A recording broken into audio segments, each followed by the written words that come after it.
things, but I've been good. It's been a pretty good day, I have to say.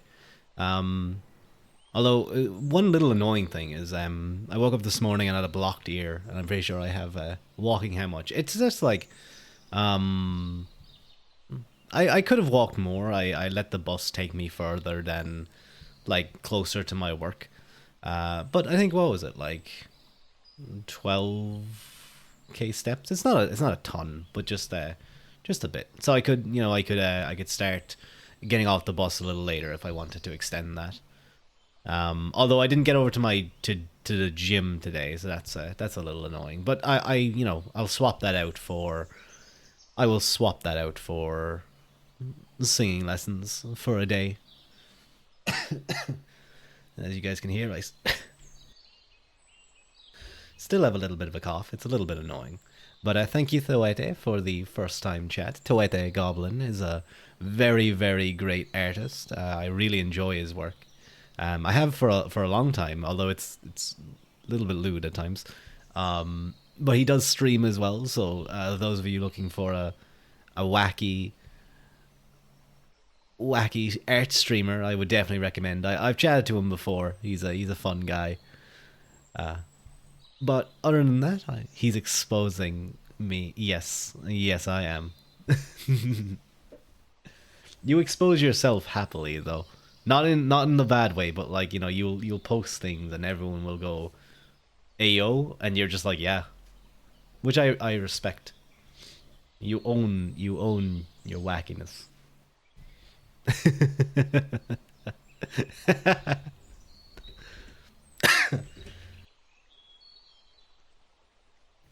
Excuse me. I think after singing today, my throat is a little bit sore. Hang on, let me check something real quick.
Apologies, I just needed to do something real quick.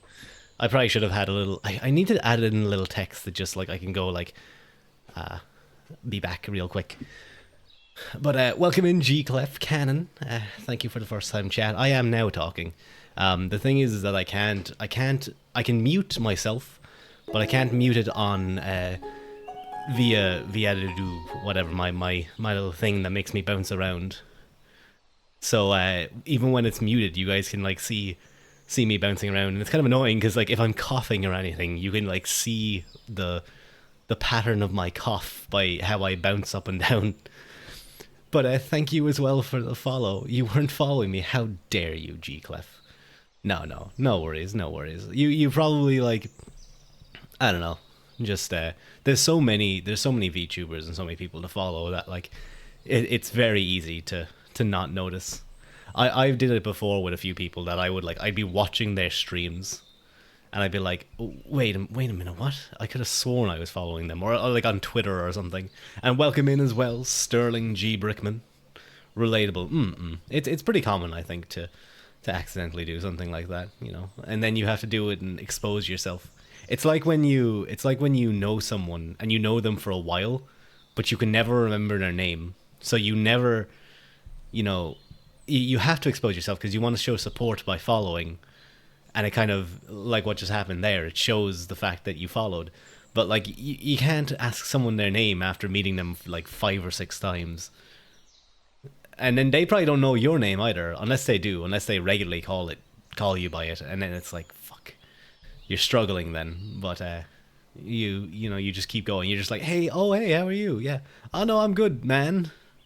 and you just pretend as best you can that you totally remember their name.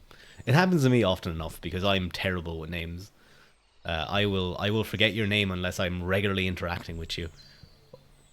I always say, just say sorry. I know I've asked this before, and I'll ask again. But I'm just awful with names, and no one has ever been mad. Yeah, but I do it sometimes, but then other times I'm like, I really should know their name. Excuse me. Apologies. Um, Sometimes I feel like a bit of a silly guy. But had some fun in singing lessons today. We were working a bit on rhythm, and now we're kind of moving on to pitch.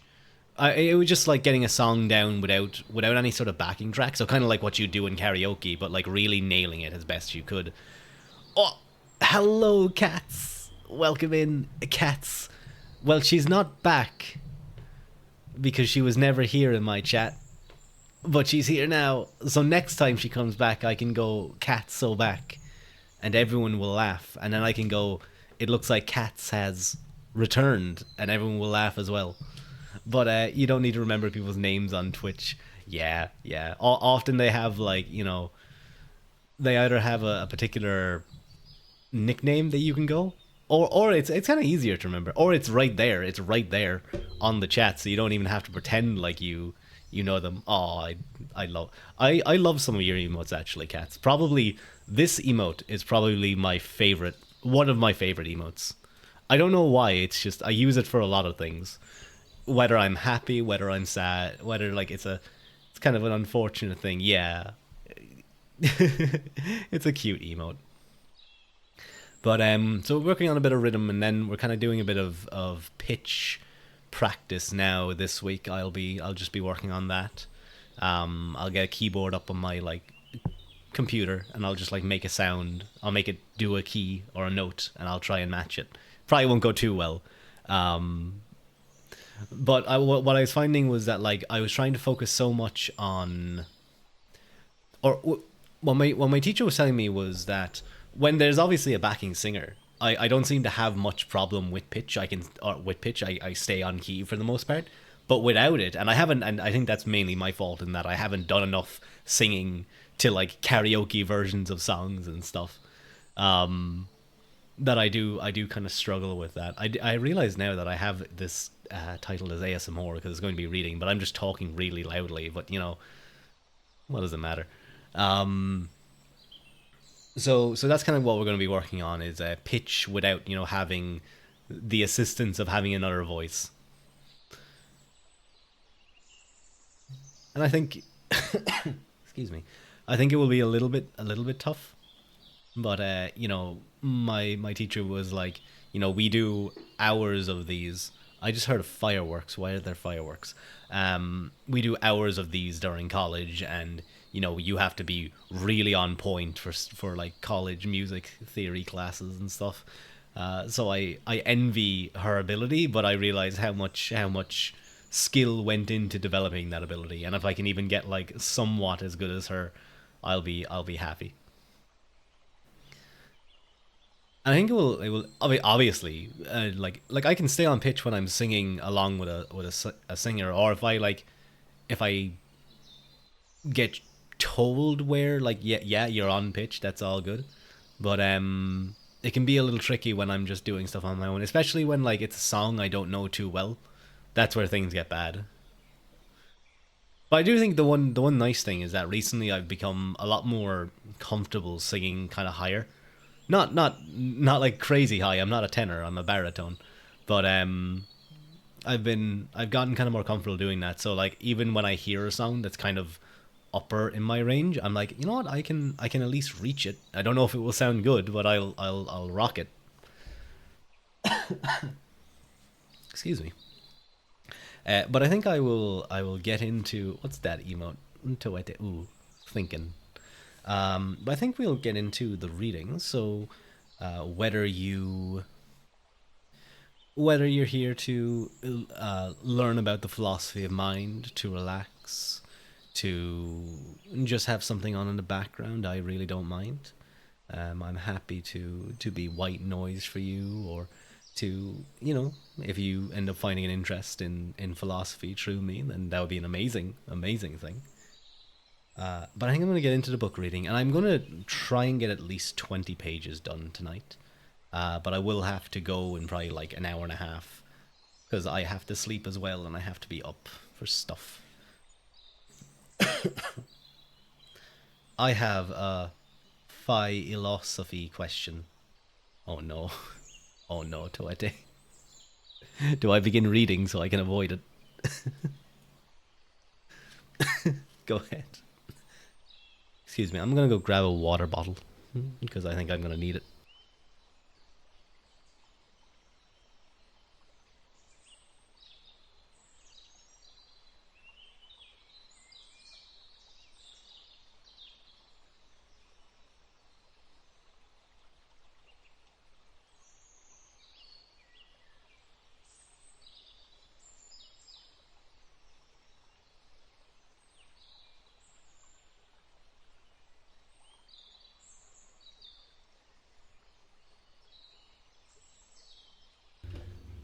So I come back from getting my water, and it's exactly what I expected. Is Tuete gay if he likes femboy ass more than the bulge? Yeah, I think that's a fair point to make. G Clef, he might be bi.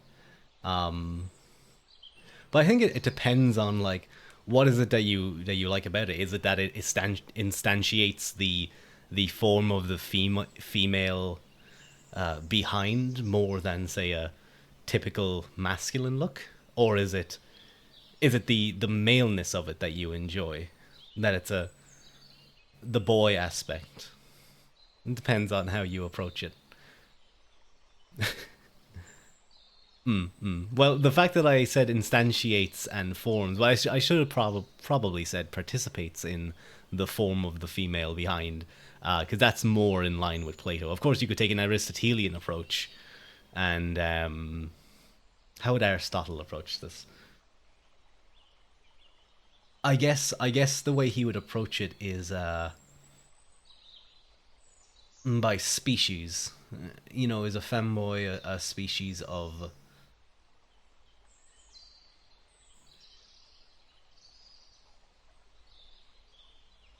How would you do it? So Plato is looking to instantiate the form of the female, while Aristotle would probably argue that it is that a femboy is simply a species of male. But I wouldn't know how to approach the behind to the bulge. I'm gonna move on. We're gonna move on right now. Thank you. I knew it was gonna be that. Next, Tikot. Okay, yeah, I'm gonna need a hand with your name pronunciation. No worries at all. People often struggle with it. My name is Rua Ua Quilta. Rua Ua Quilta. Don't worry about the spelling. It's Irish. But welcome in, next teacup. Thank you very much for the first time chat. We're just about to begin. You kind of caught us in a weird moment. I usually don't talk about these things, but it's just because Toete is here, and he's a weird little goblin guy. He draws very cute goblins, but he's also a little weirdo. But we love him. We love him. Rua Ua Quilta. But I'm going to begin with the book. So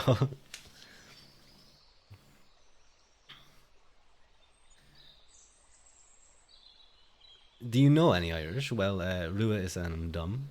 I wasn't particularly good in in Irish in school. I won't lie, but I can give some interesting examples. So, the simple word for hello in Irish is diagwit, or yeah, diagwit, which actually means God be with you. And the response to that is dia is miragwit, which means God and Mary be with you. And one can go somewhat even further and go dia is mira agus dia is mira agus Pádraig dit, which means God and Mary and Patrick be with you. So you can see that the idea of God and the importance of religion is heavily tied up even in is dia a cognate back to pi. Oh, the what's pi again? Oh, pre no, Indo-European. Is that what it is? Or am I being dumb? Yeah, Proto-Indo-European. That's it. I couldn't think of what the P stood for. I don't know. Maybe I assume it would be something like that. I think it might be. I don't know much about Irish, to be quite honest. I admittedly am not good at languages. Uh, it is something I want to fix though. Like how you say Dios mío for my God in Spanish, right? Yeah, so I'm pretty sure dia in this case is coming from the Latin for God. Once the monks came over and Christianity was established in Ireland and became the primary area, that likely would have been the development of dia. I mean, for example, and considering G-Clef, you redeemed Ruadh lore. I am, for those of you who are new, Ruadh Uaquilta is my name. I am a half human, half Tuatha Dé, or otherwise known as the God people. The Tuatha Dé Danann in some aspects, but there's issues with the Danann part. Oh, thank you for the follow, Tuete. But I'm actually going to. I thought I was following all. No worry, Tuete. You were just like G-Clef. Chapter 2, Dualism. And thank you very much as well for the follow, next Teakoth. So we're reading The Philosophy of Mind by Edward Fesser, a beginner's guide. We've looked into essentially thinking on things like the Matrix, whether we can possibly ever truly know if the world that we are experiencing is real, or if we are just dreaming it or imagining it. Descartes questioned whether there was possibly a demon who just created everything in our minds, and that anything that we point to in real life, or in the world that we inhabit, such as you guys hearing my voice, or the fact that you woke up this morning, or that you can pinch yourself and slap yourself, is simply not attributable proof to the fact that you are actually awake, or that you are truly experiencing things from the outside, because that may just be made up. It might be dreamt up. We looked at things such as solipsism, which is the belief that only I exist. We looked at how the mind interacts, possibly direct realism, where the mind does truly interact with things and represents things directly, such as that you guys hear my voice, you guys truly hear my voice as how it is, or indirect realism, that the things outside of our mind does actually exist, but we never experience it truly as it is. We rather only experience it through the representation of it through, say, how our brain processes the sound of my voice for you guys, and then you guys hear how it is represented to you. And this is kind of the area that Descartes takes. Now, Descartes, following from these questions of if we can truly understand our brain, or not our brain, sorry, the outside world, or if we can truly believe that anything itself exists, comes to a conclusion, a very famous conclusion: the cogito ergo sum, I think, therefore I am. And it's simply saying that the fact that one can think, one can worry about one's existence of thinking in the first place, there must be a subject to think. So you can be pretty confident that if you think, you exist. But there are criticisms against this, particularly modern day philosophy of mind and neuroscience seems to point towards seems to be in line, or believes anyway, that it is a materialist explanation, and there are various interpretations as to what such an interpretation would be. But let's get that was just a kind of quick wrap up. I'm considering doing like a little slide PowerPoints that kind of condense things when I'm doing little explanations like that. I think it would be helpful. Chapter 2, Dualism. I have to drink some water.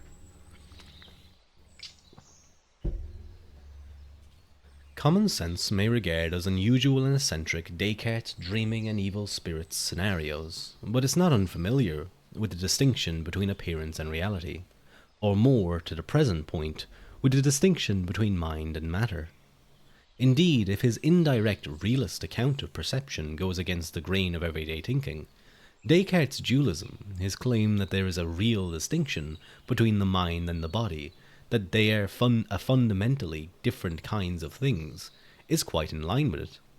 We reflexively distinguish between mind and body in ordinary contexts, as often as in philosophical ones, and in a way that implies the difference between them goes deeper than a mere difference between parts and whole. We do not, after all, distinguish equally naturally between hand and body, or even brain and body. Moreover, the metaphysical context of most religions has historically included some version of the idea that a human being has a soul, regarded as the seat of our mental lives, as spiritual rather than physical, as surviving the death of the body. What did you hit? I'm not someone who takes drugs, Toete. I'm just probably not mentally all there, is what I imagine. But for an example of someone in the past who viewed the intellect as something that would be immortal, Aristotle. Well, I don't know if he would have believed in the immortality of the soul. I can't remember exactly, but he did believe the prime mover, the most fundamental thing, was ultimately an intellect. And this does become something quite important later on. Descartes' position is intended rationally to systematize and justify this common sense view of human nature. It is naturally enough referred to as Cartesian dualism. Cartesian meaning pertaining to the thought of Descartes, though some version of it goes back in philosophy at least to Plato. In Descartes' view, the reason, mind, and body seem different in the ways sketched in the last chapter is that they are different, and radically so. The body is in its intrinsic nature exactly like every other material object, being an essentially extended thing, in Latin res extensa, extended in space, and that is to say, defined by such properties as length, depth, height, mass, motion, and spatial location. Together with other material and extended objects, it is composed of purely physical parts, molecules, atoms, and subatomic particles, and governed entirely by the causal processes enshrined in the laws of physics.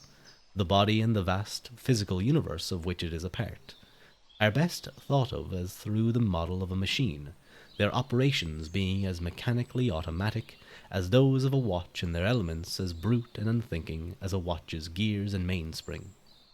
The mind, by contrast, is essentially a thinking thing, or res cogitans, devoid of shape, mass, location in space, or any other physical property, and governed by reason rather than mechanical causation. It is as utterly distinct from its associated human body as it is from the material world in general, though it does interact with it.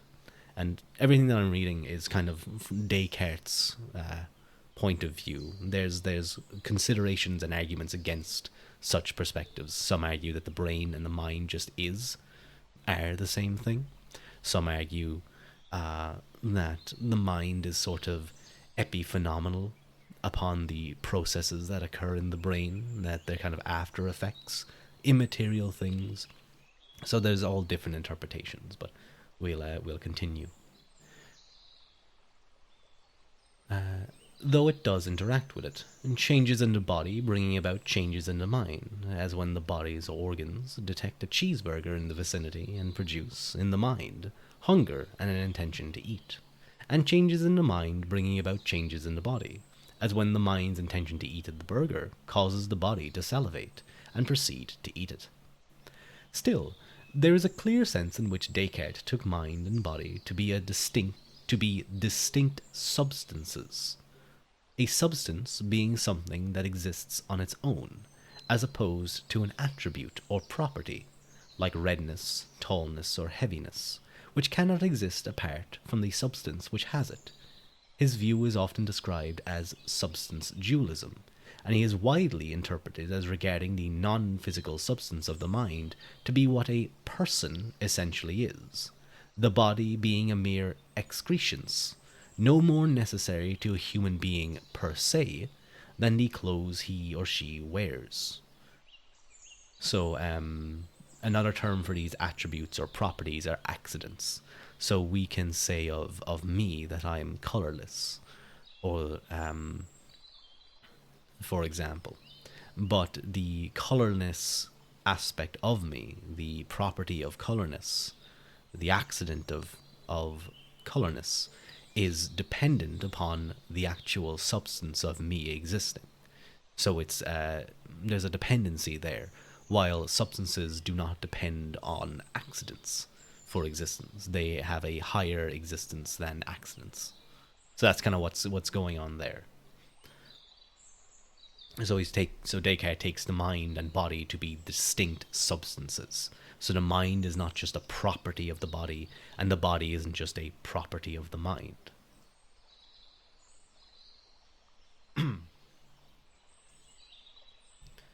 On this understanding of Descartes' view, the real you is something outside the material world altogether, an immaterial substance or soul temporarily inhabiting your body like a ghost in the machine, as Gilbert Ryle famously and derisively put it.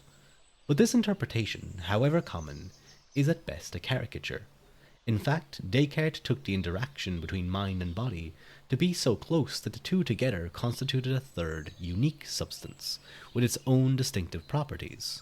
While shape and mass and the like are confined to the body, and pure intellectual activity confined to the mind, sensation, pains, itches, feelings of thirst or hunger, is a feature strictly attributable only to the substance comprised of mind and body interacting together.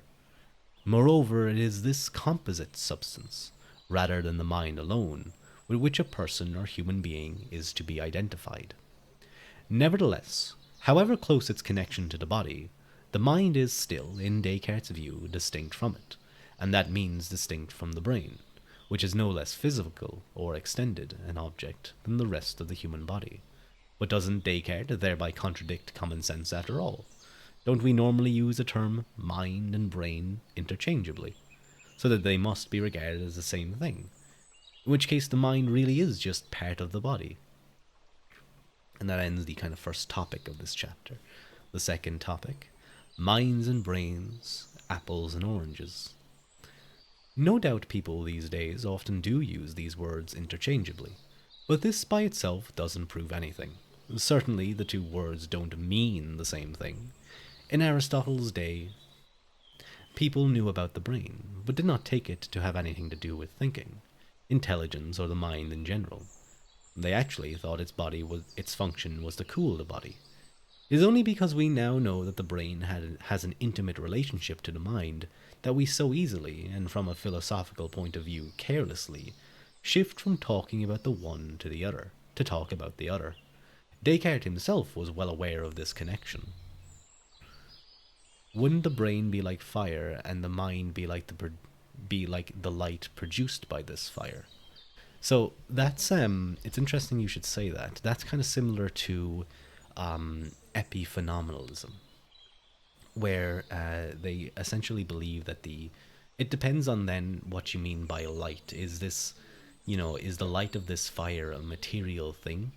In which case, the mind is just the physical processes of the brain, or is itself a distinct thing, which is, say for instance, it may be immaterial. We can't say where my thoughts are. If me thinking about Toete and his art, someone can't pick apart my brain supposedly and say, look, right there's Toete and those arts he thinks about. One may be able to say, well, these processes in the brain, these firing of certain neurons, seem to light up when this occurs, but we can't exactly, we can't measure it and see and be like, clearly, the fact that I picture in my mind Toete and his art, but they can't see this picture. there's an issue there. Some argue then that there's an epiphenomenalness, which simply means that the brain has these processes, and then on top of sort of in from these processes, somehow immaterially, the mind then exists as a sort of byproduct of the brain processes. But the issue there is the mind or thinking seems to have some kind of causal interaction with our bodies. When I think about things, so for example, I thought about that my throat was quite dry, and I thought about my water bottle over on my table and that I wanted it, which caused me to move and go get my water bottle. Now, it depends on which way you see the causation happening there, but clearly, in some fashion, something that could be immaterial caused some kind of movement in the material world. If you don't believe in immaterial things, you are a materialist, you would completely disagree with that, and you would have to come up with a philosophical point of view that explains how our thoughts, which seem to be brain processes, can have some sort of causal effect. Because there is some issues with materialism in the sense that it seems to imply a deterministic.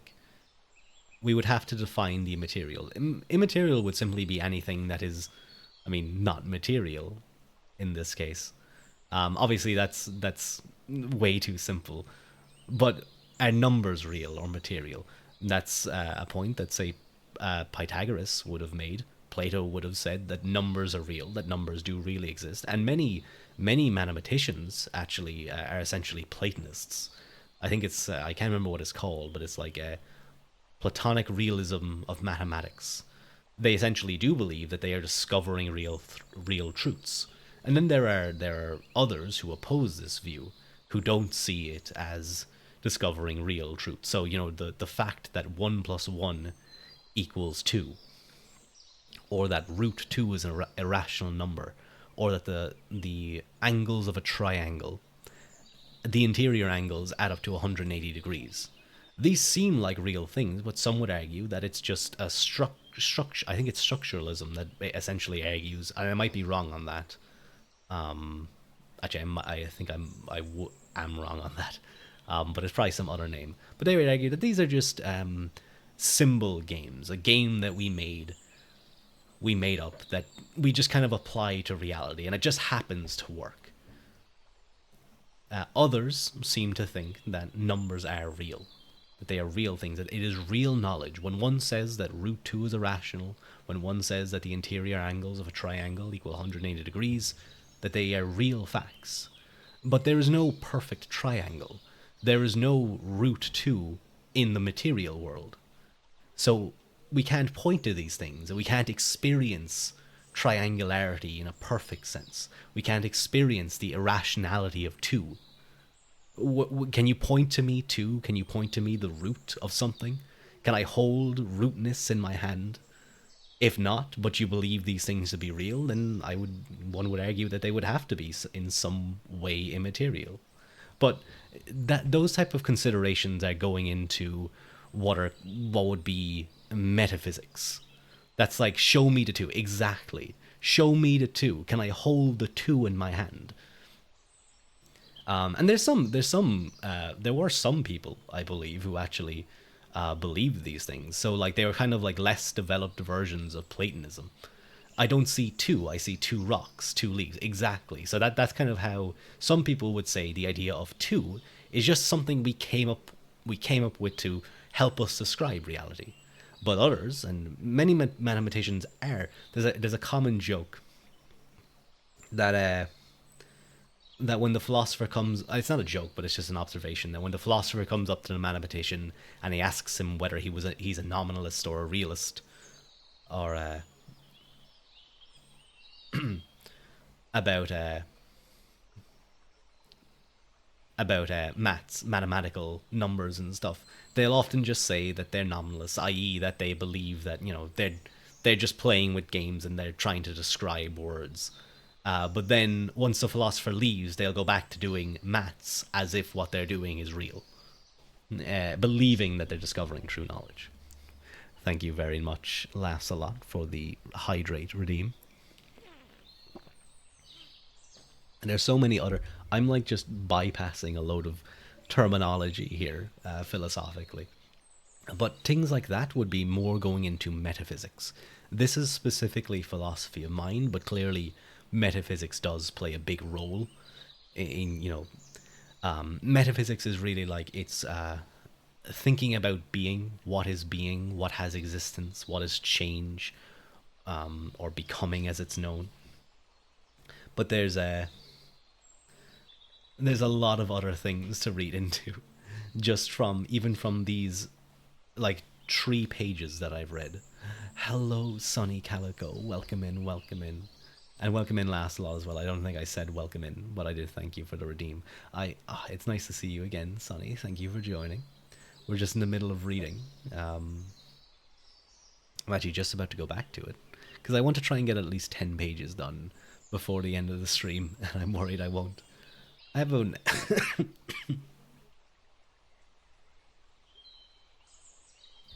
excuse me. I might be falling asleep. Okay, I hope you enjoy. It's we're reading some philosophy, so whether you enjoy that or not, you can just fall asleep, and maybe it will be like a lecture, and you can just like be like, oh, it's so boring. Minds and brains, apples and oranges. No doubt people these days often do use these words interchangeably. Oh, sorry, I read this. Where was I? Ah, Descartes himself was well aware of this connection, that people seem to speak of the mind and brain as the same thing, and nevertheless took mind and brain to be distinct.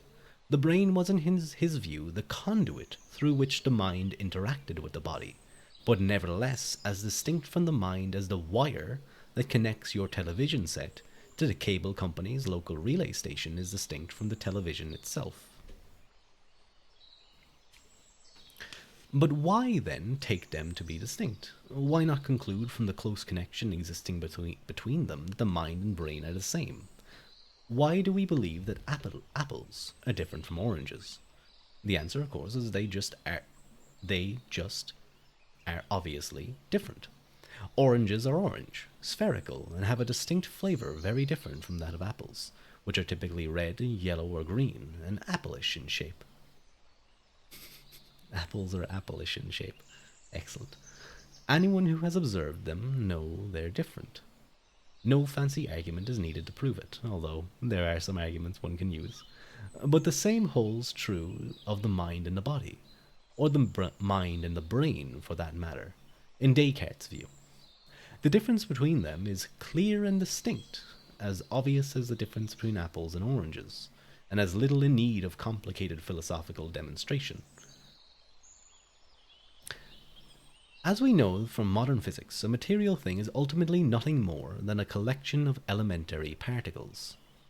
That includes the cheeseburger whose appearance and aroma makes your mouth salivate, and your stomach grumble in hunger, and whose flavor and texture, vividly experienced by you as you eat it, bring satisfaction.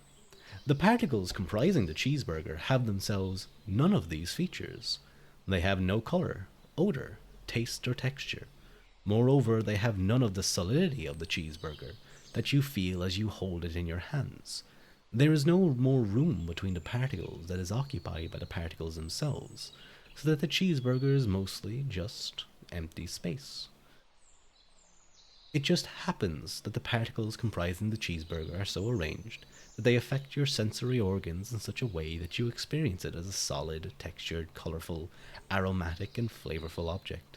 Intrinsically, though, it is none of these things, and neither is any other physical object, including your brain. Yet these features do in some sense exist in your mind, and in your experiences of the cheeseburger. But then, the mind, the dualist concludes, is just obviously different from the brain, for it has qualities the brain does not have. And this is the talk of qualia, the quality of experience. That we seem to experience, just the fact that we experience things. We experience color, sound, taste, all these sensation itself. The brute fact of sensation, of that my body does something when I put my hand on a grill is different from the sensation of pain that I subjectively feel. When we see Fred, oh, consider further the nature of experiences in general and of their qualia. When you see Fred get his hand slammed in a car door, you have no doubt that he is in pain. But this is not because you experience or observe the pain yourself, itself. You cannot peer inside the wound and see the pain the way you might see a splinter. You might observe the behavior typical of pain: screaming, crying, swearing, and writhing, as well as the damage to the injured part of Fred's body: torn skin, crushed bone, blood, and the like. If you happen to have the requisite equipment on hand, such as an fMRI scanner, you might even be able to observe all the relevant going ons in Fred's central nervous system. All of this is as directly accessible to you as it is to Fred. But Fred's sensation of pain, the experience of it, the feel of it, is something only he knows directly, from the inside. If you know it is there, it is only because you infer, from your own experience of what happens when you get your hand caught in a door, that Fred must be in pain. It is even possible that Fred doesn't really feel any pain at all. Perhaps he is just an extremely eccentric prankster, willing to break a hand in order to raise a laugh, and had earlier injected it with Novocaine, and is, I'm guessing that's some kind of numbing thing, and is now only acting as if he feels pain.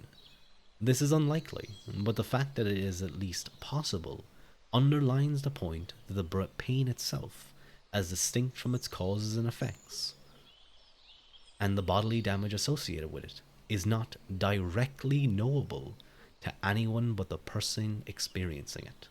And he highlights, or he doesn't highlight, but he italicizes acting. That's because there is an idea later that we will get onto known as philosophical zombies. It's a very interesting topic to consider. I hope my reading is relaxing in a way, because it's kind of hard to know how loud to be or how softly to read. What is true of pain is also true of other experiences. If someone flashes a camera bulb in your face, others might see you blink, wince, and throw your arms up reflexively in response, but they will not and cannot see the afterimage that subsequently occupies your visual field for a few moments. If you form a mental image of the Eiffel Tower, or think of the way your favorite song goes, others will be utterly unable to see that image or hear that song, however vivid the images are, and however close they get to your eyes and ears to your skull. Performing brain surgery on you won't give them access either. It's not as if they'll see a little picture of the Eiffel Tower inscribed in your grey matter, or hear music coming from your hypothalamus. Nor can others directly experience what you experience as you eat a cheeseburger. Your sensation of the taste, texture, smell, and look of the thing are available only to you. They can have similar experiences. Should they eat their own burgers, but their experiences would then be theirs, not yours. I will say there was something interesting that I saw recently, where it was apparently, supposedly, an AI took like scans of a brain that had been listening to music, and was able to kind of remake the music in some fashion. Although I didn't read the paper or anything, so I don't know exactly how it was that they did such things. But of course, I think the duelist would simply retort that all the AI or the system in place is doing here is recreating or retaking the brain processes and just reconstructing them. That's all it's doing. It is not playing exactly the experience of hearing that music or what the person hears. And it did, it doesn't sound exact, obviously. One could argue because of loss of data or something. Um, but it didn't sound like the way we would hear music. But it's definitely something to consider. The Oh yeah, the feeling of pain, the look of an afterimage, the taste of a cheeseburger, and so on. Those aspects of experience we've labeled qualia, thus exhibit a feature that philosophers call privacy, a feature that seems to set them apart from physical reality.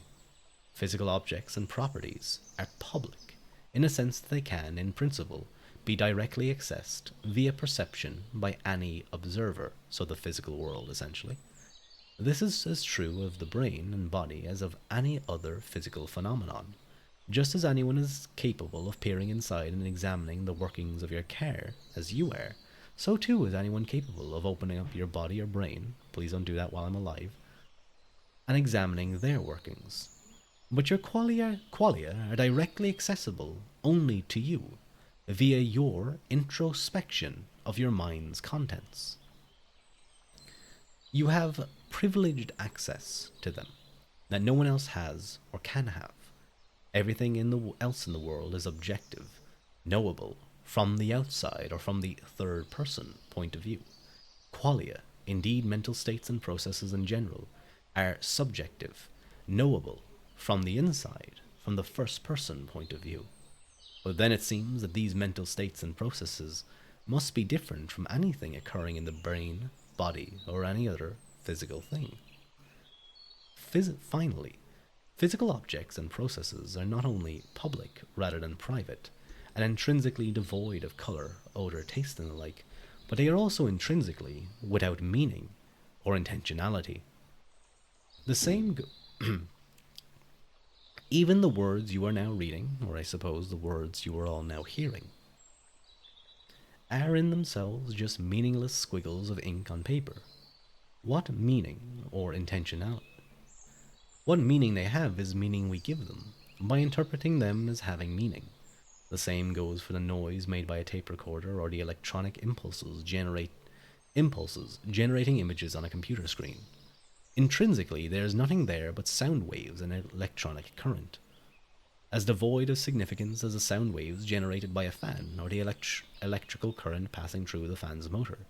The reason the former have any meaning at all is, again, that we interpret them as having it. We interpret the sounds made by the recorder and the images on the screen as words rather than merely noises and shape.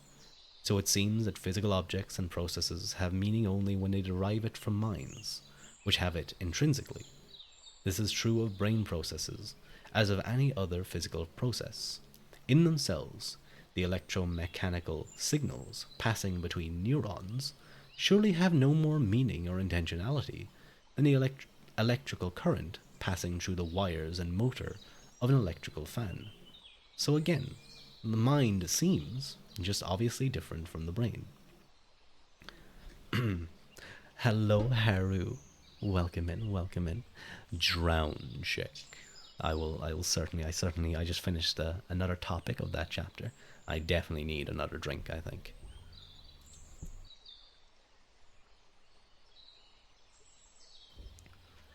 And I also still have a little bit of a cough, so I definitely need a drink.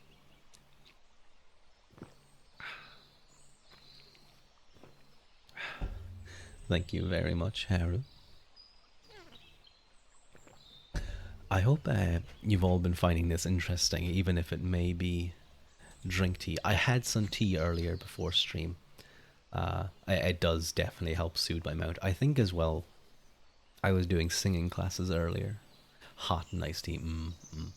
I actually only learned, well, I didn't learn, but like a month or two back, I realized, like I always understood like, oh, you can have in places like the UK and Ireland, you have tea, and typically you might have it black with no milk, or you'll put some milk in and you might have, your tea a little bit milky or light.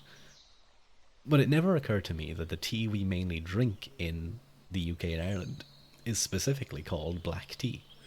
Or at least I'm pretty sure it is. Like there's green tea and all the other teas. It just never crossed my mind. I always just saw it as tea. Which I think is a little funny.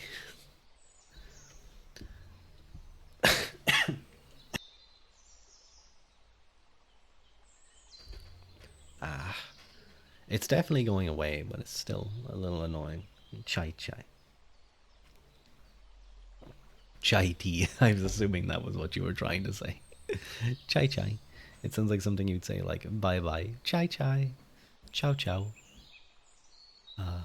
But I hope you've been well, Haru. I assume I can already guess. You've been Gucci. I hope all of you who've been listening have been enjoying it and have been finding it quite interesting. You've been Gucci. Excellent. That's always good to hear, Haru. I knew it. I knew it. And that's, the fact that you're Gucci is good. I'm happy. I'm always happy about that. Happy that people are doing well.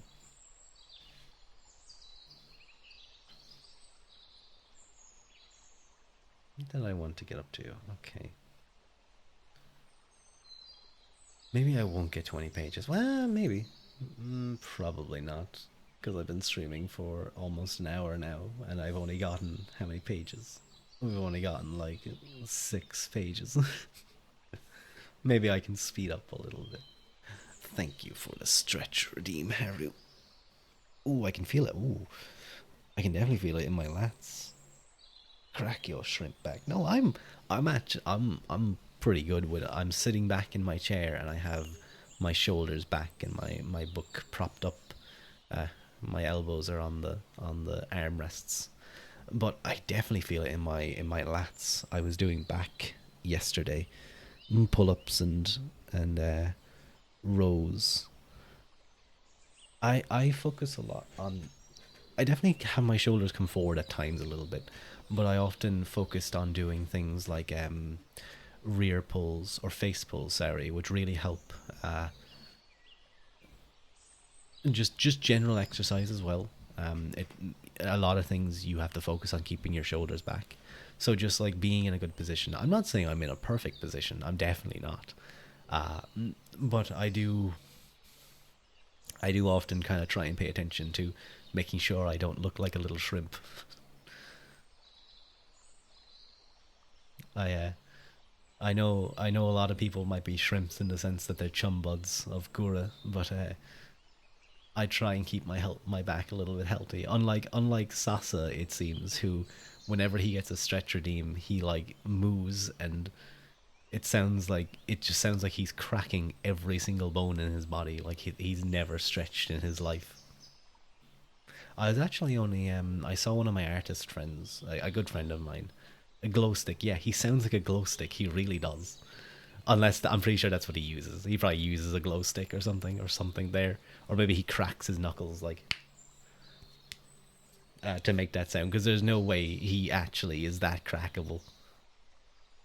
Because if I was around him, I'd just be like, can I just like I grab his arm and just like crack it, and I'm just like, okay, you probably needed that, Sasa, but like. It's like when you get a glow stick, you want to make all the cracking sounds. I feel like if you're around Sasa, you'll just want to crack him. Sounds wrong, but like that's just the truth. Uh, but an artist friend was complaining about how much their back was hurting, and I can only imagine like artists are bent over their tables all the time. It's got to be such hard sore on their back, especially their lower back, because they're often leaning forward, so they're putting their pressure there. Yeah, because you do art as well, Harry. Oh, it seems really sore. While when I'm reading books, I'm often lying down or I'm sitting back in my chair rather than hunched over a table. Um, it's definitely a lot nicer. Shoulder hurts so bad. Oh, that's not good, Harold. If you go to the gym, you should try face pulls. They're a thing that really help with the rotator cuff and building up your rear delt, which helps keep your shoulder like in the socket and like nice and balanced. It's a very good thing because people often overtrain their front delts and their shoulders end up rolling forward. So doing those rear delt exercises and the rotator cuff exercises help keep everything kind of mobile and loose. Um, Not loose. It shouldn't be loose. It should be nice and snug in your shoulder joint. I think you don't want your shoulder joint to be loose and just jiggling all over the place. But or else maybe try some stretches. I suggested to my friend because their lower back was sore to to try cat back, which is it's a little bit awkward because you kind of just have to get down on all fours and like um, push your lower back up, like push your back up as far as it goes, and then bring it down and stretch down. But it kind of looks a little suspicious, I think.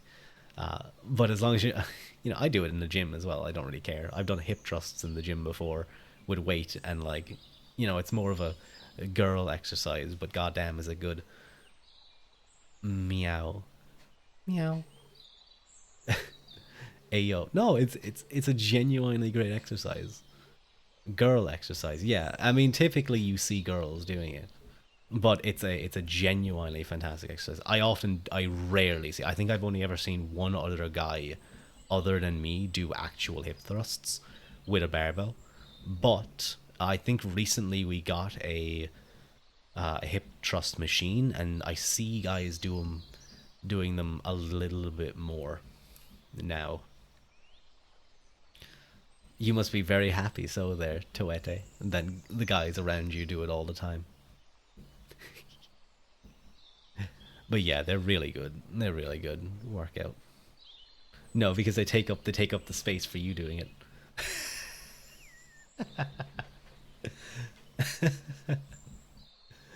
Hip thrust machine. It's a little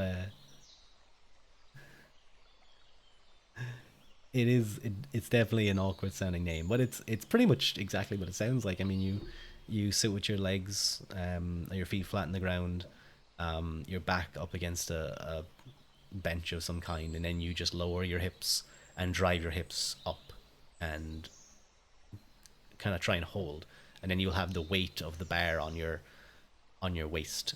So that's where it's really good for your glutes. It targets specifically your butt. My first time seeing a hip drop machine, I was like, "Is that?" Pretty much, yeah, pretty much. That's very much what the motion looks like.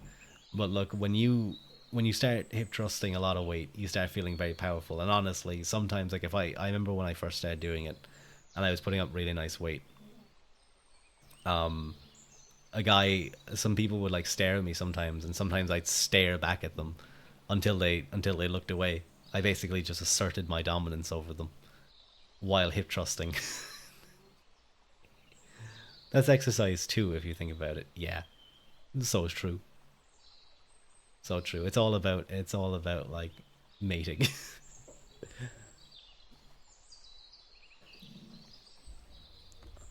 the best one is the best one. The machine is the hip thrust platform. Way better than the machine.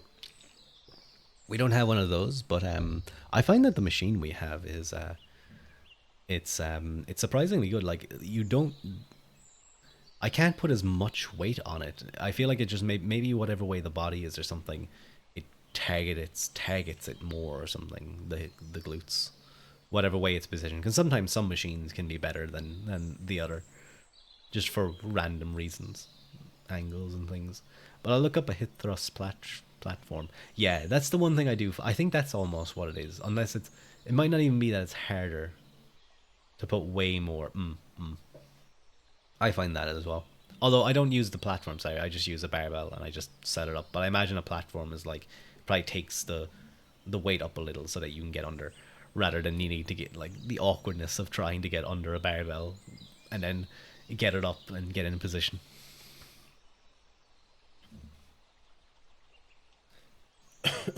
Excuse me. When I was squatting way heavier, I was putting up decent weight. I think I got up to about before I hurt myself, which sucked. I think I got up to about 120 kg uh, for like a good couple of reps for like, and that was only after like a couple of months of doing it. So I was like, first time using one felt like, damn. So this is what girl feel all the time at Toete, Toete. Pull it back a little. I like to try and keep the stream a little bit say so, not to like I'll entertain things, but like don't worry, it's okay, Stoete. I like my stream not to be too I understand it's you as well, so I'm happy to have a little fun. I'm not like pure innocence, but just a smidge. Thank you very much, Toete. Hang on, let me. There you go. There you go. You can have some head pats, Toete.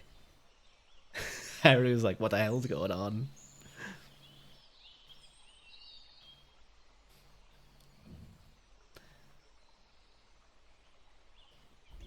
Hang on.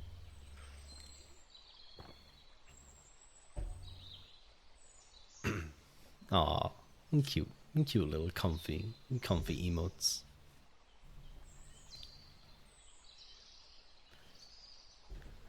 I think I'm going to continue with the book after that very strange segue. So I hope you all enjoy the next section of reading, which is going to deal with a particular argument. It's not too long, actually. It's only like 2 pages. Hello, clever Rua. I missed it. No, you didn't miss anything. We're getting right back into the book. TLDR. Oh, ah, ah. Descartes says mind and body different. Some people argue not different.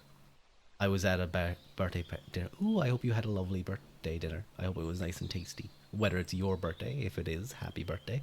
And if it was someone else's birthday, uh, good for them. And just got out of class now. That's okay, clever. Welcome in, welcome in. I'm glad you're here. We're reading some philosophy of mind. But it was looking at things like it was looking at reasons for why Descartes considered the mind and body to be just obviously different things, and it was looking at uh, things like intentionality, which is absent in matter, and that it seems that the mind does seem to have intentionality, that it thinks about things, which the idea of a wet clump of matter being about another clump of matter seems incongruous to a materialist perspective. But Descartes, who isn't a materialist, obviously, is able to consider the mind as something separate and able to exhibit intentionality, and that in that sense, there's clearly a distinction between mind and body, and material world and body as well. But there's a bit more. So if you want to check out the VOD, there's a couple of pages where it goes deeper into things, looking at qualia and privacy and how we can directly know our own experiences, but we can't know others in a way that is public. Sunny Calico, Rue is so smart. No, I'm not smart. I just read books and I copy what other people say. I I don't. I never have my own thoughts. Nah, I have. I mean, I read stuff and I consider what things I like. I had burger. I had burger, Kaiser salad, and bacon wrapped Caesar salad, not Kaiser, and bacon wrapped kielbasa. I'm gonna have to look that up. That sounds delicious. I don't know what a kielbasa is, but I want one. But yeah, I watch a lot of stuff. There's a lot of really intelligent tubas. Tornkite is one, Sun Albionis, but we're all like focused on and intelligent on our own areas. Tornkite, I haven't got to have a proper talk with Tornkite, but he's like an English major from, oh, where's he from again? Is he Dutch? He's something like that. He's one of the Scandies anyway. Um, or is he German? I can't remember exactly, but no, he's definitely one of the Scandies.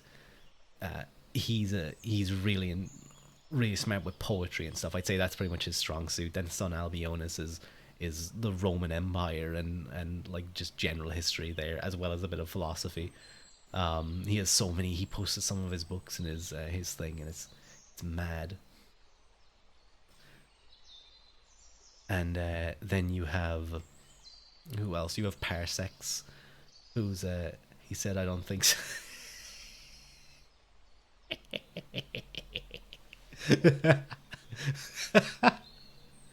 Okay, I kind of faked laugh there because I had a feeling something like that was coming, but then it actually made me giggle.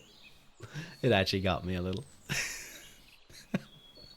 It's so dumb. The other day I asked Daycat if it was gonna rain. He said I don't think so, and then he disappeared. But yeah, there's so many really, really intelligent Shubas.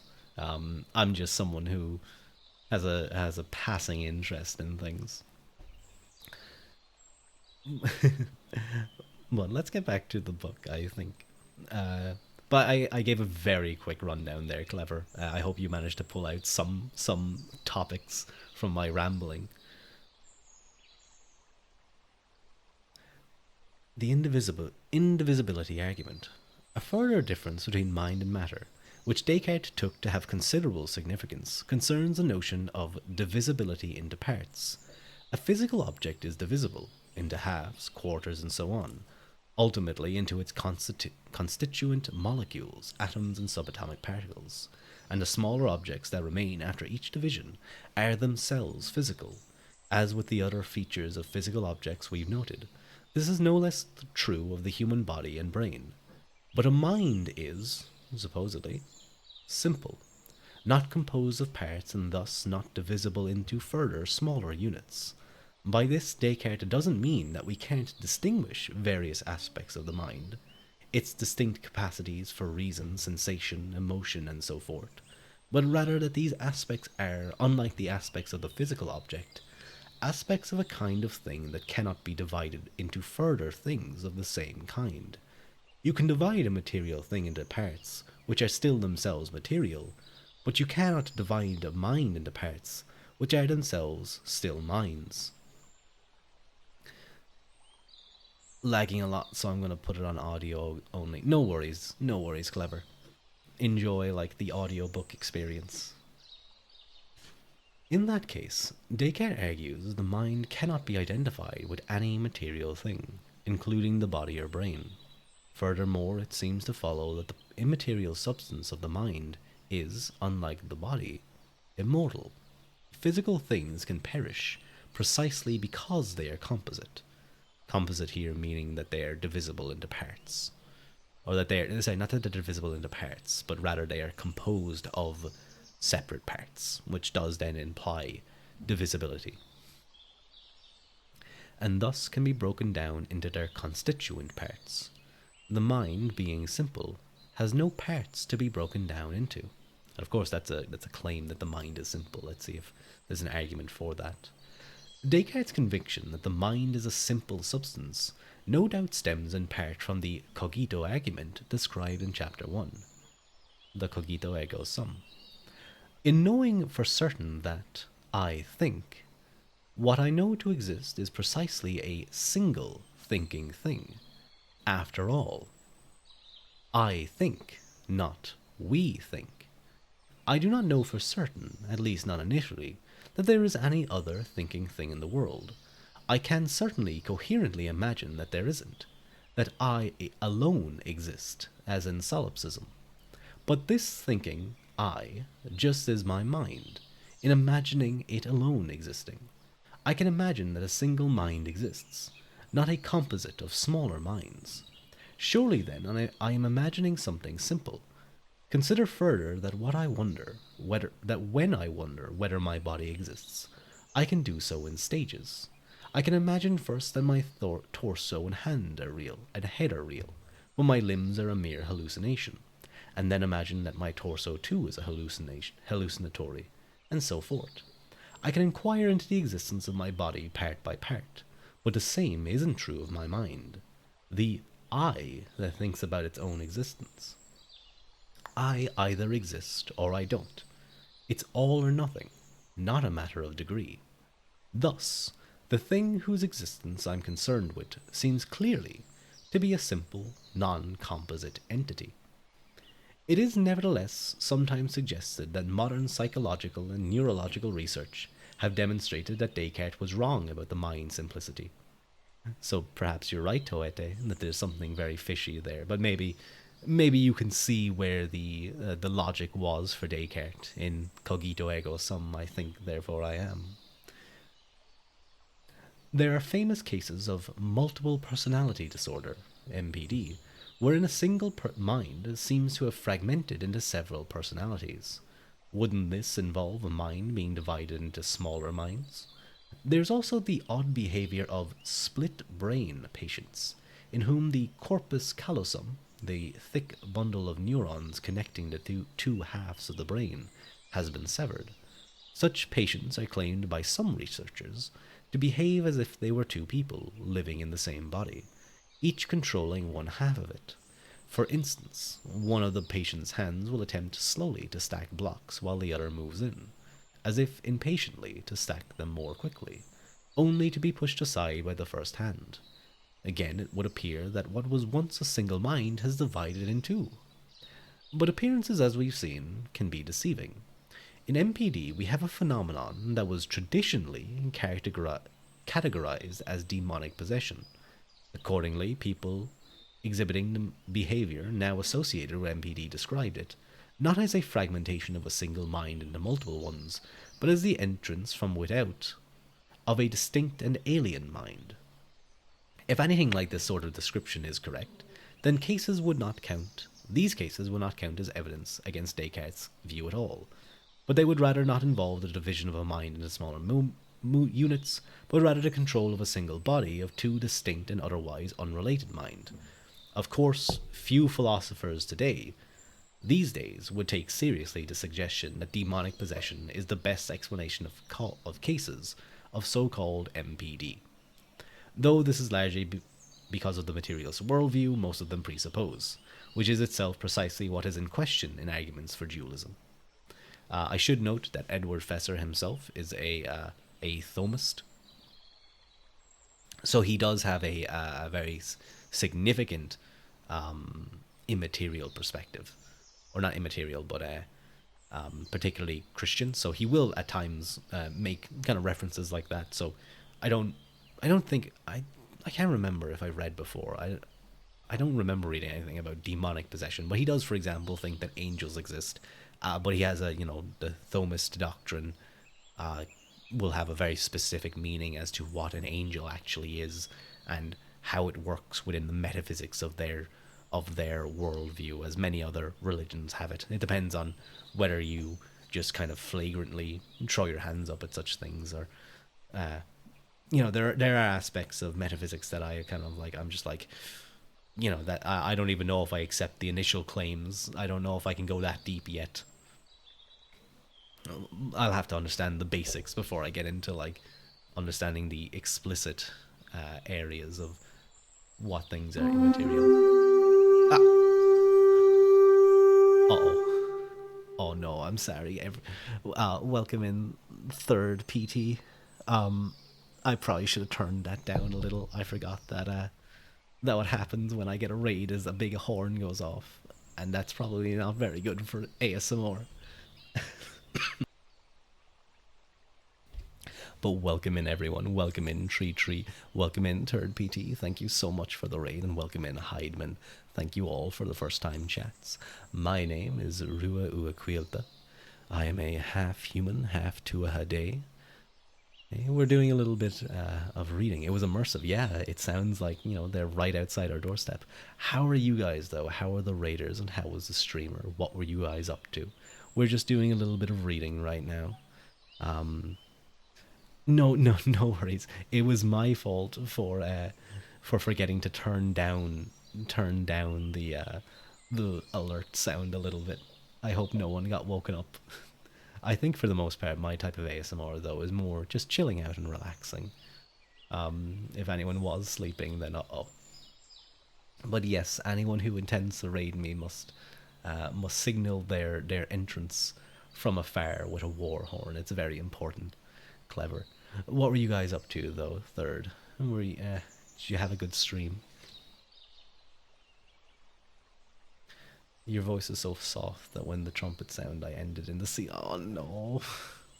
I'm sorry, Toete. I'm gonna turn it down right now. There, now it's like 10 decibels lower. I'm sure that will help. There's so many things like I forget like that. Excuse me. But no, I'm very happy to get rated. It's very, very much appreciated, Third PT. We've been playing some obscure indie game called Ubermosh.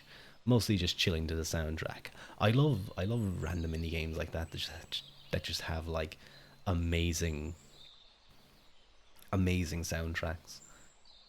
Was Hotline Miami an indie game? I don't know if it was an indie game, but what I can tell you is that it has one of the perfect soundtracks for the type of game that it is. I often throw on. Thank you so much for the follow, Tree Tree. Welcome in, very much appreciated. But I'll sometimes play it like I'll play like Hydrogen, for example, when I'm in the gym or something, and then I'll just be like, I'm ready to kill, but then I don't because I'm a normal member of society. It was a tonal whiplash from epic OST action to this chill environment. Yeah, I mean, I usually do kind of relaxed streams, so I think that kind of whiplash is a little fun. But thank you so much. Excuse me. I still have a little bit of a cough. Depends on the definition of indie. Yeah, I don't know if they were a particularly like if they had already released some games or something, or if they were a developer with backing or stuff. But thank you all for joining me. If you all decide to stick around, we're reading a little bit about the philosophy of mind. I don't know how well people are following, but you know, you're more than welcome to sit back, enjoy me in the background, or fall asleep to my voice if you're kind of someone who enjoys listening to someone read or talk in an ASMR type fashion. Or you know, you can, you know, maybe you actually do have an interest in philosophy, and you're like, ooh, this is kind of up my alley. But thank you all. And actually, I know for example that third PT, I'm quite certain that you do follow me. So it's I think I saw that in a earlier today when I was looking at my when I noticed that the number went up. So thank you for that as well. Uh, but I hope you all enjoy the little bit of reading. Where was I? Oh yes, uh, I finally managed to catch you live. Forgive the time zones. It's tough. It's really tough to catch people live, isn't it? But I, it it makes me kind of I'm laughing a little bit that you were intentionally trying to catch me. That's very much appreciated. Thank you, Third PT, and thank you for sharing your community with you. It's very kind of you.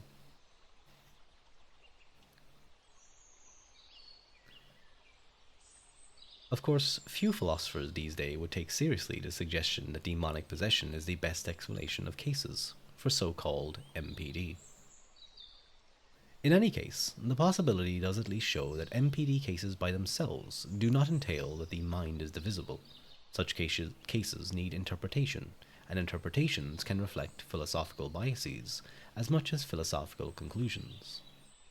To bring us to a more fundamental response to the MPD objection, and a more crucial one, since duelists will be much better off if they needn't resort to something as controversial as the notion of demonic possession. The reality is that it simply isn't clear that MPD cases, which are extremely rare and difficult to confirm, really are in the first place cases of multiple minds existing in one body. Many well known cases of alleged MPD, multi personality disorder, such as that of Sybil, made famous in the film of that title, have been shown to have been exaggerations or even hoaxes.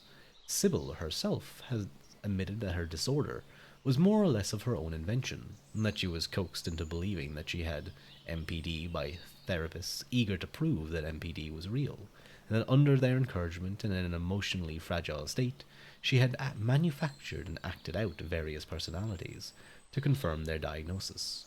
I am not knowledgeable of psychology or anything like that, so I can't really speak as to the reality of that. But I imagine that these are fairly easily checked, and one can see, quick searches like, was the Sybil MPD case true? What was the situation there? Many other MPD patients, emotionally disturbed people to start with, acknowledge that they see themselves less as literally fragmenting into different personalities than as fantasizing and acting out different roles. Again, often under the influence of overzealous Therapists. For those of you who joined us from Third PT Raid, what we're discussing right here is, excuse me, Here is a Descartes' consideration that in his view the mind is distinct from material things such as the brain or the body, in that material things are composite, i.e., they are divisible into parts, while he views it as impossible to divide the mind, that the mind is simple, metaphysically, of course, for the mind is an immaterial thing, rather than material like the brain. The behavior of split brain, mind body dualism, exactly, Heidman, that's exactly what this is. The behavior of split brain patients is no less subject to interpretation. Interpretation that can reflect the enthusiastic theorizing of the researcher as much as the objective facts. To begin with, the two hemispheres of the brain of such patients are not completely separated or disconnected. There are other connections between them, between the halves, that remain undisturbed, and thus there are no grounds for insisting that the halves must be associated with different minds. Furthermore, under ordinary conditions, such patients behave more or less ordinarily, or at least not in any way that suggests that more than a single mind occupies their body. It is only in contrived experimental contexts that they can be made to exhibit remarkable behavior, and even then the behavior is by no means obviously best interpreted as involving a division of the mind. Many researchers hold instead that such behavior, when examined carefully, amounts to little more than a variation of the awkwardness, failure of coordination, or general cognitive malfunctioning that can result from any serious injury to the brain, or an exaggeration of the absent mindedness or incoherence that we all exhibit from time to time. The indivisibility argument remains controversial, but since the evidence of the mind's indivisibility is inconclusive, it seems that the argument hasn't decisively been refuted. We move on now to the how many pages is this? One, two, three, four, five, six, seven, eight, nine, 10. Oh, this is a lot. And I need to be okay. I think we made it to page 30, so we got about 11 pages done, plus all the random chatting and talking. The next thing we're going to be looking at is the conceivability argument, but I do need to be up early tomorrow, so I can't stay awake too long, unfortunately. So I think. Let me see if. So I'll read the first paragraph and I will reread it again when I come back to another stream. But the conceivability argument.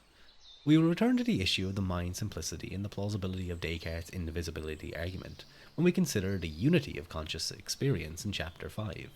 Let us turn now to what many philosophers regard as the paradigmatic argument for dualism, the conceivability argument.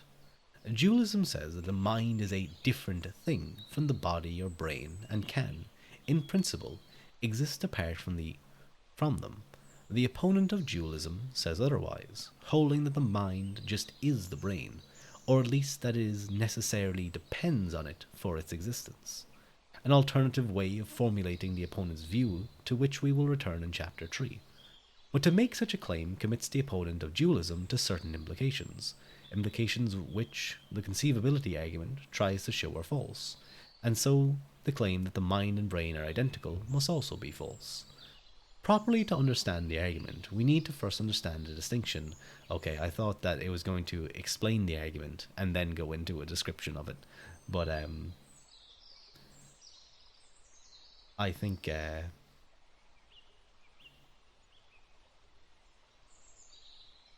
I'm going to leave it there, and we'll continue the reading later, another time. Excuse me.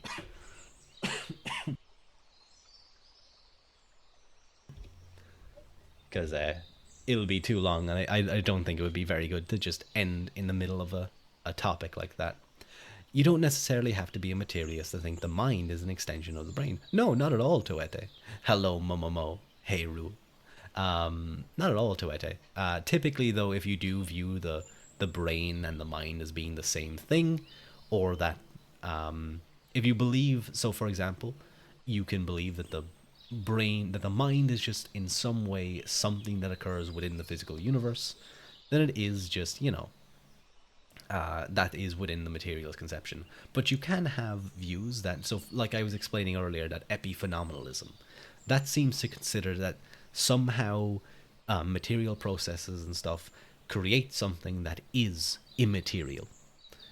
So in that case, that wouldn't be a materialist viewpoint. There would be something there for an immaterial world, something outside of the universe. But there's we get into that topic later on. I can't remember exactly where, but he does. This book does go through many different things. So it looks at the next chapter on page 49, and we're on 30 right now. So we're making decent headway, I think.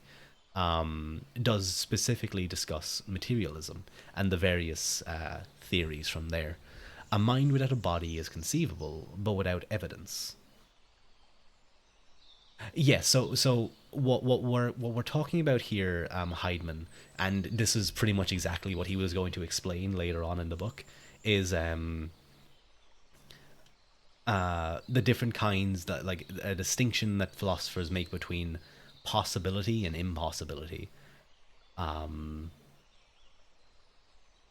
I don't know if I'd be able to give it justice right now. The mind is the extension of bad decisions.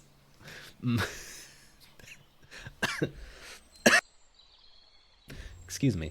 But essentially, it's you know we can, how would I explain it? Metaphysically, I guess, we can conceive of a world in which the laws of physics are in some way different to how they are in this world. Gravity has a different strength, or electromagnetism works differently, or maybe something is missing, or something extra is added. I don't know. We can conceive of this, but um, what's a good example? I don't think that one could conceive of a universe, an alternate world. And this isn't like the alternate world theory or multiple world theory where we imagine another world that does exist alongside us. It's just this is a metaphysically conceived world. We can't really do that with, say, like a triangle. And he gets into this. It's 10 pages of discussion. And I'm going to be honest. When I was reading it, I remember it's definitely a struggle to try to understand the philosopher's concept of this, of impossibility and possibility thing. Um, but so for example, a triangle. When we know what a triangle is, it is a three-sided shape whose internal angles, three lines, three connected lines, internal angles equal 180 degrees. I think anyway, this is a good example of something that metaphysically cannot be conceived in another world in any different fashion. The idea of a triangle cannot change. Triangularity cannot be different in one universe. It just is triangularity. So that would be metaphysically impossible. We can't imagine a squared circle or a square circle. Now, I'm sure Edward Fesser has a better example. I'm vaguely remembering this from reading it myself ages ago. Maybe there is another reality where there is simply no triangles. Well, this is getting into, then you're getting into things like, does the existence of does triangularity um, require the existence of a material triangle to exist? Different philosophical views view this differently. Plato argues no, that there is a higher level of reality in which triangularity and various other aspects such as goodness, the transcendentals, exist independently of their instantiations. Aristotle takes a hylomorphic view. Aren't we just all living inside a simulated, created by our senses anyway? We have no way to actually confirm scientific theories are even objectively true. That's a great point, Heidman, and that's actually what Descartes argues. So he doesn't argue explicitly that, but so that's touching on purely a social construct requiring a conscious observer. You could, but that's then getting into things like universals and nominalism. So, like, when you talk about things like, oh, it's a social construct, and then you would go, well, what in this case is it a social construct of? It's, oh, it's the things that we observe that seems to have some sort of pattern to them.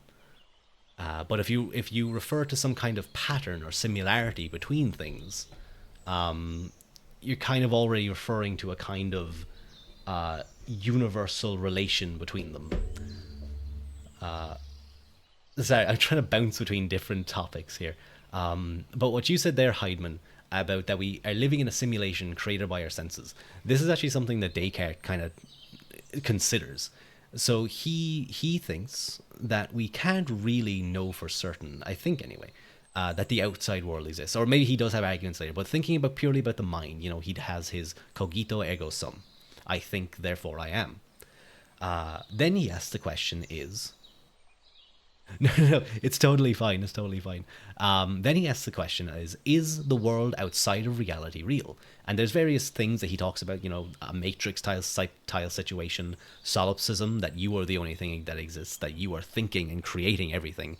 Personally, if I am the only thing that exists, I feel like I could have thought of a better life for myself. Maybe a little bit richer. I don't know. Um, a couple of cuties, for example. I wasn't a fan of his third meditation. I haven't read Descartes actually. This is more just me trying to understand. But he has this. He does then consider that. I'm sure there's an argument for it, but he considers that the outside world that we experience through our senses does actually exist. But then he asks the questions: is how is it that we experience it? Do we experience it directly, which is essentially like what you're saying here, that we don't? When I hold this book in my hand, or when you guys hear my voice, are you guys actually hearing the real aspect that is my voice? The real thing of my voice? Are you directly experiencing it? And he goes, no, you aren't. And it would seem that like just so many processes and so many steps that things have to go through for us to experience something. He argues instead for something called indirect realism, the view that the outside world is real, but rather we indirectly experience it through the representations of our senses. For in this case,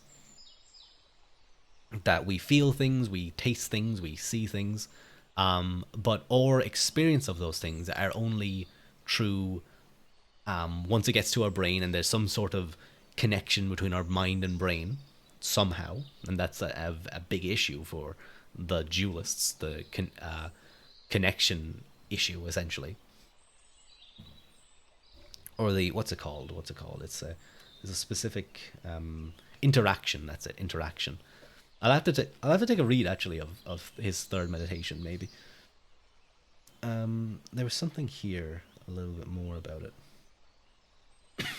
Excuse me.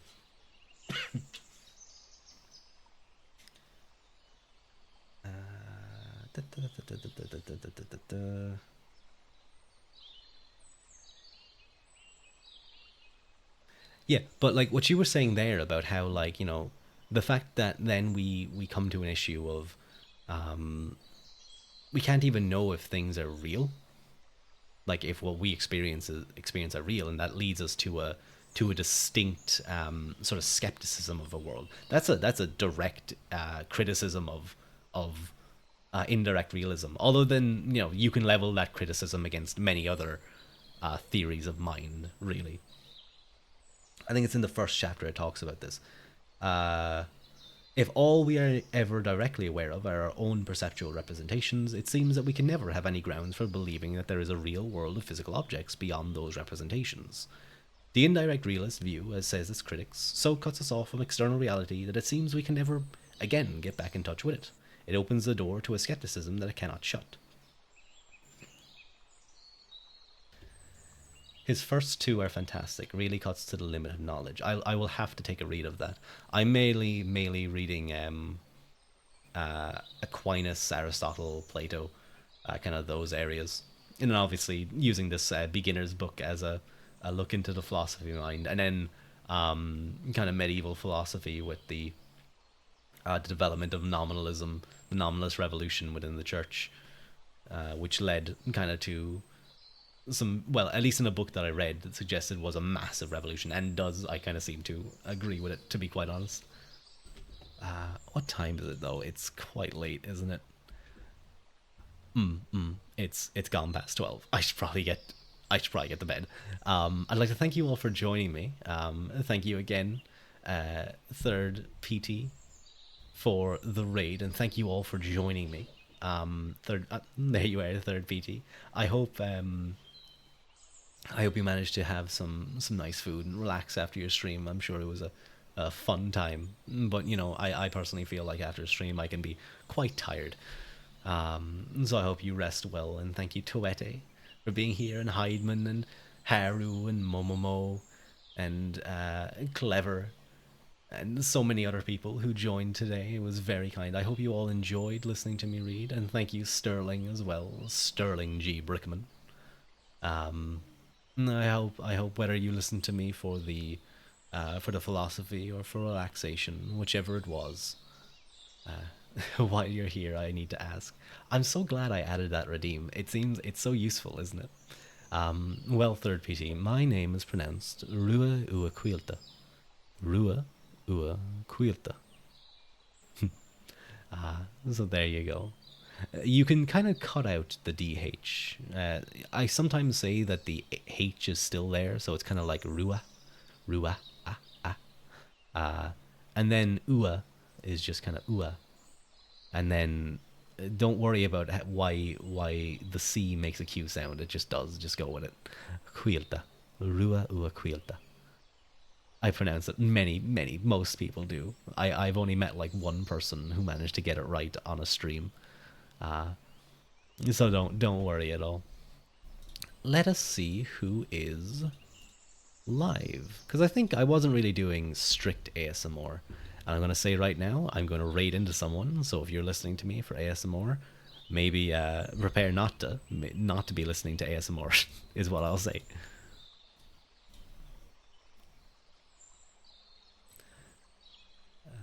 Where is it? Oh yeah. So who is live? Ooh. Oh, there's a few people. Clonk is right live, and Haru is live. Have I rated into Haru before? I definitely rated into Clonk, I'm pretty certain. But I feel like I haven't rated into Haru. I think that's who we will raid into. We'll raid into our friendly Haru. Mizuki.